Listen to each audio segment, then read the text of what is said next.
हरे कृष्णा, धन्वत प्रणाम।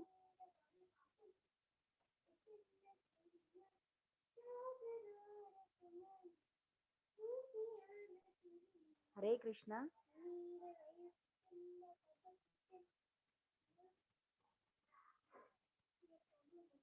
हरे Krishna.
Ram Ram Ram Hare Hare Krishna Krishna Krishna Ram Ram Ram Hare Hare Krishna Krishna Krishna Ram Ram Ram Hare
Hare Krishna, welcome to all of you. Maharaj should be here at any time now, couple of minutes. Thank you for joining us today.